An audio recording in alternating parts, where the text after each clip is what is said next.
Housewife মানে কোনো মেয়ে বেকার নয়, সংসার সামলাতেও যোগ্যতা লাগে। অনেকেই মনে করে সংসার সামলাতে কোনো যোগ্যতাই লাগে না, এরা তো শুধু সংসার সামলায়। কিন্তু না, একটা হাউসওয়াইফ যা পারে সেটা অন্য কেউ পারে বলে তো আমার মনে হয় না।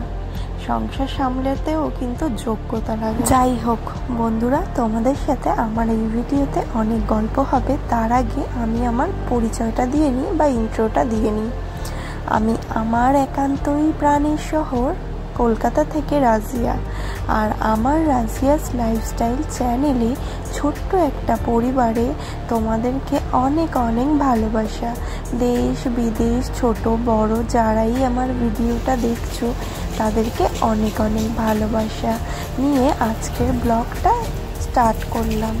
আই হোপ তোমাদের একটু হলেও ভালো লাগবে, আর আমার একান্তই অনুরোধ রইল পুরো ব্লগটা জুড়ে থাকার। তোমাদেরকে দেখতেই পাচ্ছ চলে এসেছি সকাল সকাল, আর গাছগুলোকে একটু পানি দিয়ে নিলাম আর কি। গাছগুলো না প্রচুর শুকিয়ে যাচ্ছিল, ওই জন্য ভাবলাম গাছে জলটা আগে দিয়ে নিই। তারপরে গাছে জল টল দিয়ে এসে একেবারেই নিচে চলে আসলাম। আর বাইরের আবহাওয়াটা আজকে বেশ খারাপ, দেখতেই পাচ্ছ মেঘলা মেঘলা ভাব, বৃষ্টির অভাব। মানে মেঘলা মেঘলা ভাব করছে, বৃষ্টি হবেই। আর আমি এদিকে আমার রোজ দিনের যেটা কাজ একটু আধটু করে সব কিছু ডাস্টিং ক্লিন করে নিয়ে, আর আমি ভাবলাম বিছানার বেড কভারটা করে নিই। আমরা যারা সব গৃহিণীরা যারা আমাদের মতো হাউস ওয়াইফ, প্রত্যেকটা কাজ করতে করতে কিন্তু আমরা হাঁপিয়ে পড়ি না, আমরা আমাদের মতো করেই চেষ্টা করি। আর আমাদেরও কিন্তু সংসার সামলানো ছোটোখাটো ব্যাপার নয়। সংসার সামলাতেও নিজস্ব একটা অভিজ্ঞতা দরকার, নিজস্ব একটা যোগ্যতা দরকার, যেটা হয়তো সবার মধ্যে থাকে না। সংসার সামলাতেও ঠান্ডা মাথায় ধৈর্যশীল হতে হয় সব মেয়েদেরকে। তোমাদের সাথে কথা বলতে বলতে আমি আমার রুমটা ক্লিন করে একেবারেই চলে এসেছি আমার ডাইনিংয়ের কাছে। সবাই জানো ছোট্ট একটা টেবিল আছে, সেটাও ক্লিন করতে চলে এসেছি আমি এখন।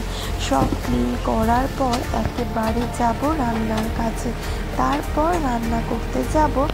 আর দেখো এখানে যত শিশিরি সবই পাবে আমার শাশুড়ি, আমাদের কিন্তু কিছুই থাকে না এখানে। আমার শাশুড়ির ওষুধের বক্স, আমার শাশুড়ির আরও অনেক কিছুই থাকে কৌটের মধ্যে, অনেক কিছু ওনার খাবার দাবার অনেকটা জিনিস। তারপর উপরের থাকটাতে আমরা কিছু কাচের গ্লাস, কিছু কাচের বাটি, কিছু কাচের কাপ, তারপর অনেকগুলো চামচের র্যাকটা এখানেই রেখে দিই। আর নিচের থাকগুলোতে ওনার ওষুধপালা যাবতীয় যত জিনিস থাকে এগুলো নিচের থাকগুলোকে রেখে দেবার একটু করে চেষ্টা করি। আমাদের প্রত্যেক গৃহিণীদেরই কিন্তু সেম কাজ, সেম সময়, সেম কিছুটা সব গৃহিণীদের একই কাজ, কিন্তু কিছু কিছু জিনিস লাইফস্টাইলগুলো আলাদা। কিন্তু প্রত্যেক গৃহিণীদের কিন্তু বাড়িতে সমান কাজ থাকে, এবং সমান প্রত্যেক গৃহিণীরা যদি আমরা ধৈর্যশীলভাবে সংসারটা চালাতে পারি, আমরা কিন্তু অনেক দূর পৌঁছাবো। এবং আমাদের হাউস ওয়াইফকে অনেকে মনে করে যে হাউস ওয়াইফরা তো বেকার, কিন্তু তারা এটা জানে না যে একটা হাউস ওয়াইফকে সারা বাড়ি সামলাতে হয়, সারা সবাইকে সামলাতে হয়। যারা অফিস চাকরি করে তারা তো শুধু অফিসের স্যারকে সামলাতে থাকে, আর আমরা যারা হাউস ওয়াইফ মানে ঘরের কাজ করতে থাকি, সংসার সামলাতে থাকি, তারা কিন্তু বাড়ির সমস্তটা করেও সমস্ত মানুষের সব কিছু সহ্য করতে থাকি এবং সমস্ত মানুষকে সামলাতে থাকি, এবং পুরো সংসারটা একা হাতে আমরা সব কিছু করতে পারি। এটাই হচ্ছে একটা মেয়ের ধৈর্যশীলতা।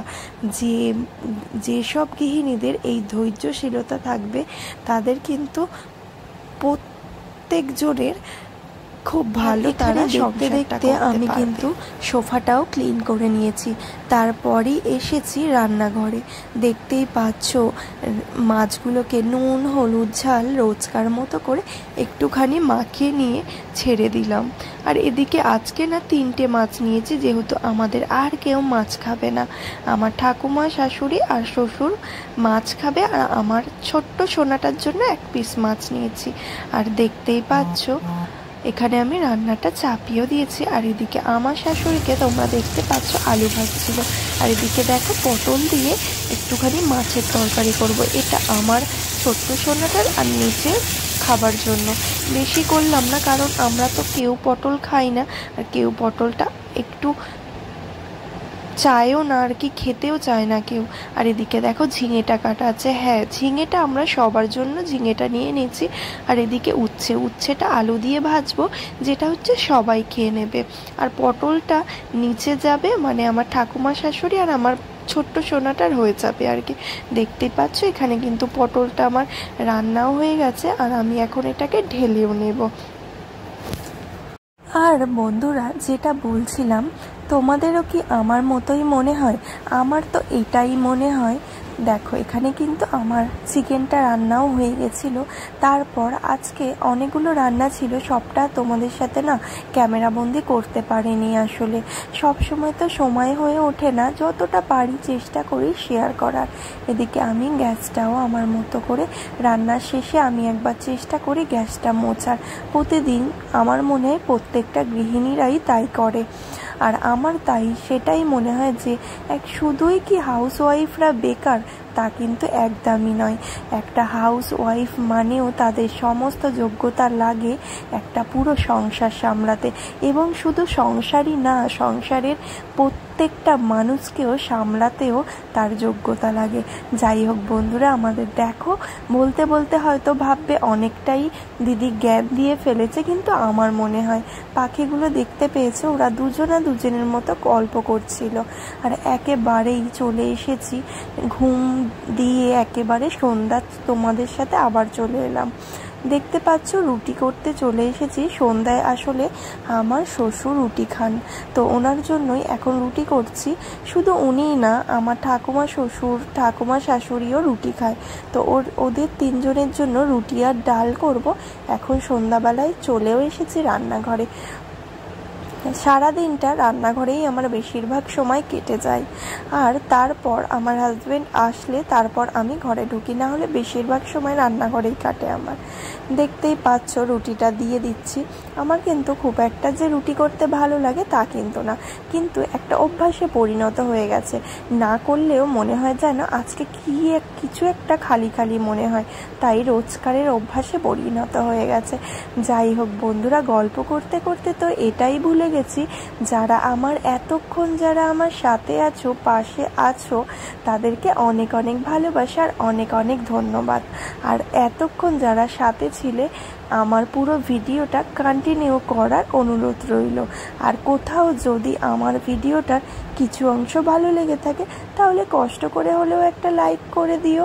আর আমার যারা নতুন ভিজিট করছো, নতুন বন্ধুরা, তারা আমার চ্যানেলটাকে সাবস্ক্রাইব করে আমার পাশের বেল আইকনটা অন করে দিও, যাতে আমার ভিডিওটা ছাড়ার সঙ্গে সঙ্গেই তোমাদের কাছে নোটি চলে যায়। তোমরা আমার এরকম ভিডিও দেখতে তাড়াতাড়ি চলে আসবে।